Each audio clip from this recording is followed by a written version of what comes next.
तेलंगाना के chief minister Revanth Reddy ने साबिक चीफ मिनिस्टर और बीआरएस सरबराह केसीआर पर सख्त हमला किया। उन्होंने कहा कि जब तक वो सियासत में हैं, केसीआर दोबारा इख्तिदार में वापस नहीं आएंगे। रेवंत रेड्डी ने कहा कि बीआरएस का बाब बंद हो चुका है और ये इनका अहद है जिस पर कोडंगल गवाह है। चीफ मिनिस्टर ने दावा किया कि कांग्रेस एक बार फिर तेलंगाना में 2/3 अक्सरियत के साथ इख्तिदार में आएगी।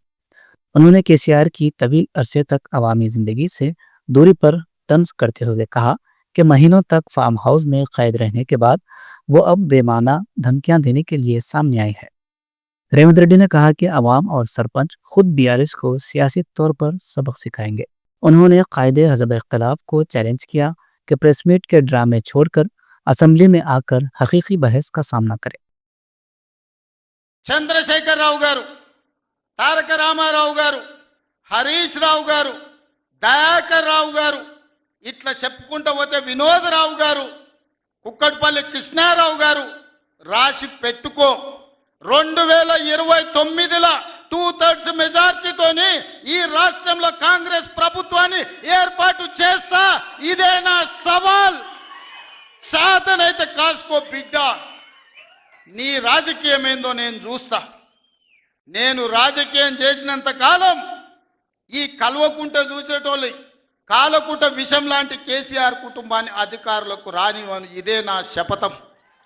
ఇదే నా శపథం. కొడంగల్ బిడ్డగా ఈ గడ్డ మీద నుంచి నేను శపథం చేస్తున్నా.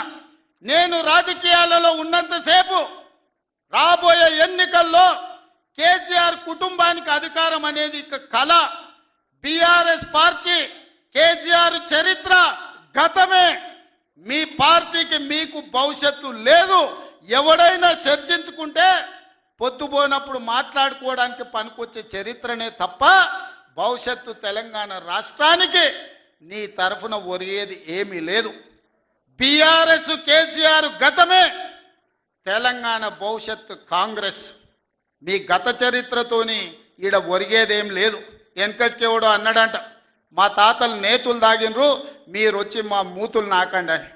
అట్లా ఉన్నది. 40 ఏళ్ళ అనుభవం అంటావు, రాష్ట్ర మంత్రి చేసిన అంటావు, కేంద్ర మంత్రి చేసిన అంటావు, 10 ఏళ్ళు ముఖ్యమంత్రిని చేసిన అంటావు, తెలంగాణ రాష్ట్రాన్ని సాధించిన అంటావు. నేను ఆడ ఫ్యూచర్ సిటీ కడుతున్నాను అంటే తొక్క తోలు, వాడెవడో వస్తాడంటే వంతారనా బొంతారనా ఇవనే ఒక మాజీ ముఖ్యమంత్రి స్థాయిలో మాట్లాడే మాటలు. మాకు రావనుకుంటున్నావా? మర్యాద ఉండదని మేము మాట్లాడతలేం. మర్యాద ఉండదని ఇవన్నీ విషయాలు మేము మాట్లాడతలేం. కానీ మాట్లాడ మొదలు పెడితే నువ్వు కాదు కదా, నడువుకు రాయి కట్టుకొని ఆడ ఉన్న మల్లన్న సాగర్లో దుంకి చచ్చిపోతావు. మల్లన్న సాగర్ కాకపోతే రంగనాయ సాగర్లో మెడకు తాడేసుకొని ఊరేసుకొని చచ్చిపోతావు. చంద్రశేఖర్ రావు గారు, నన్ను గెలకకు. నేను అన్న ఆయన వచ్చిండు 2 ఏళ్ళ తర్వాత, ఏదో మంచి చెప్తాడేమో అనుభవంతో నేను అనుకున్నా. పెద్ద మనిషి కదా, మనం కూడా ఈ మధ్యకాలంలో ఎప్పుడేం అనలేదు.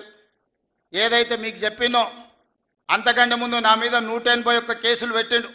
చెంచల్గూడ చెర్లపల్లి జైల్లో బంధించిండు. ఎన్నో రకాలుగా సతాయించాడు. నన్నే కాదు నా కుటుంబాన్ని కూడా పట్టి పీడించాడు. కానీ బాధ్యత వచ్చినాక ఆలోచన చేసిన, నా కోపాన్ని నా బాధను దృష్టిలో పెట్టుకొని ఇవాళ పగ సాధించే కార్యక్రమాలు మొదలు పెడితే ఆయన పై వలగొట్టే పని పెడితే రాష్ట్రానికి నష్టం జరుగుతుందని తూవాన్ పాపన వాడు పోతాడు. పోని మనం మంచి పని చేయాలి. దేవుడు శిక్ష ఇచ్చిండు. నేను ప్రమాణ స్వీకారం చేసినాడే కూలబడ్డాడు, నడువిరిగింది. ఇంతకంటే పెద్ద శిక్ష నేను జైలు వేసినా అయ్యేదేం లేదు. ఆయననే ఫామ్ హౌస్ను ఒక బందీఖానగా మార్చుకొని చుట్టూతో నా పోలీసులే ఉన్నారు, లోపల ఆయన ఉన్నాడు. చెర్లపల్లికి పంపించినా చెంచల్గూడకు పంపించినా గదే అవుతుంది కదా. ఇక తిండి బరువు నాకు ఎక్కువ అవుతుంది. అదొకటి. లోపల చెర్లపల్లి చెంచల్గూడ పెడితే ఆయన తిండే తినికి మళ్ళీ ఆయన ఏదైనా కావాలంటే అదిగిన చేస్తే సర్కార్కి ఎక్కువ ఖర్చు అవుతుంది.